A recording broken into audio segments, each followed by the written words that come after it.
बीहड़ों की देवी पीताम्बरा के यहाँ आने वाले भक्तों में राजनेताओं से लेकर फिल्म स्टार तक शामिल हैं। इसे आस्था कहें या डर, लेकिन कभी नेहरू से लेकर अटल बिहारी वाजपेयी तक, राष्ट्रपति प्रणब मुखर्जी से देवी के आगे कई नेताओं ने अपना सर झुकाया। भारत और चीन के बीच एक बार फिर से बॉर्डर विवाद गहरा गया था। एक समय ऐसा भी आया जब दोनों मुल्कों के बीच हुई जंग में देश के पूर्व प्रधानमंत्री जवाहरलाल नेहरू ने दतिया में स्थित मां पीताम्बरा से मदद की गुहार लगाई थी और 11वें दिन ही युद्ध की जंग पर विराम लग गया था। जानिए कैसे। दरअसल मध्य प्रदेश के दतिया जिले में स्थित पीताम्बरा माता के मंदिर को राजसत्ता का मंदिर भी माना जाता है। मां पीताम्बरा को राजसत्ता की देवी माना जाता है। इसी रूप में भक्त उनकी आराधना करते हैं। राजसत्ता की कामना रखने वाले भक्त यहाँ आकर गुप्त पूजा अर्चना भी करते हैं। मां पीताम्बरा शत्रुनाश की अधिष्ठात्री देवी हैं और राजसत्ता प्राप्ति में मां की पूजा का विशेष महत्व होता है। इस सिद्धपीठ की स्थापना 1935 में स्वामी जी के द्वारा की गई। यह चमत्कारी धाम स्वामी जी के जप और तप के कारण ही एक सिद्धपीठ के रूप में जाना जाता है। इसी तरह मुंबई बम कांड के दोषी संजय दत्त भी अपने ऊपर चल रहे मुकदमे के दौरान मां के दरबार में मत्था टेकने आए थे। भाजपा के शीर्ष नेताओं की ये यात्रा इसलिए भी खास थी क्योंकि यूपी में होने वाले चुनाव से पहले बीजेपी के कई नेता मां पीताम्बरा की विशेष पूजा अर्चना करने आए थे। दतिया जिले में स्थित मां पीताम्बरा को राजसत्ता की देवी तो माना जाता है। भक्त भी इसी रूप में उनकी आराधना करते हैं। राजसत्ता की कामना रखने वाले भक्त तो आते ही हैं और कई प्रकार के भक्त भी आते हैं। कई अपनी मनोकामनाएं लेकर आते हैं, हर प्रकार की मनोकामनाएं लेकर आते हैं। माँ की मूर्ति में भी माता को शत्रु की जिह्वा पकड़े हुए दिखाया जा रहा है। इनकी पूजा से शत्रुओं पर विजय प्राप्त की जा सकती है। शास्त्रों के जानकार बताते हैं कि भगवान परशुराम जी ने भी शत्रुओं पर विजय प्राप्त करने के लिए माँ की उपासना की थी।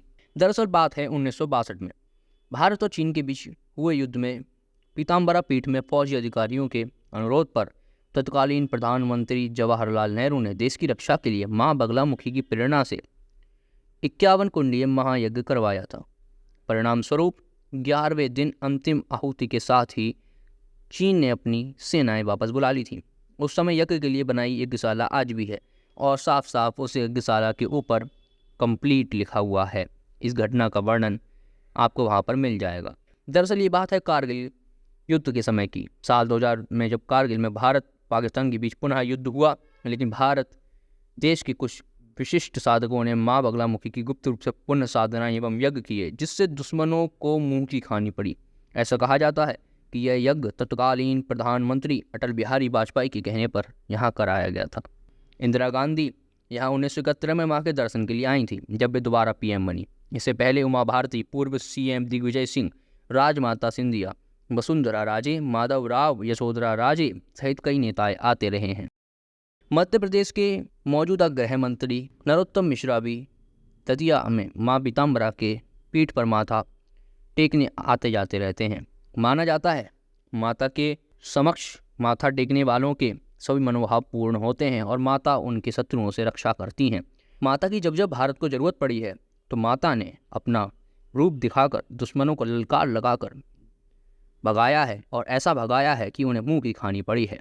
चाहे पाकिस्तान हो या चीन, भारत पर जब जब संकट आएगा तो माँ बगलामुखी माता हमेशा भारत के साथ खड़ी रहेंगी। ये भारत को पूर्ण उम्मीद है। तो दोस्तों, कैसी लगी आपको ये वीडियो और ये जानकारी? शायद ये जानकारी आपको पता हो, बहुत ही कम लोगों को पता है, लेकिन ये जानकारी काफ़ी विशेष है। नवरात्रि के इस पावन अवसर पर ये वीडियो देखने के बाद अब ऐसे मत बैठिए, इस वीडियो को और लोगों तक शेयर कीजिए और सनातन का कार्य आगे बढ़ाइए। हम लोग सनातन का कार्य कर रहे हैं, इसमें सहयोग कर पुण्य के भागी बने। जय श्री राम, जय माँ बगलामुखी।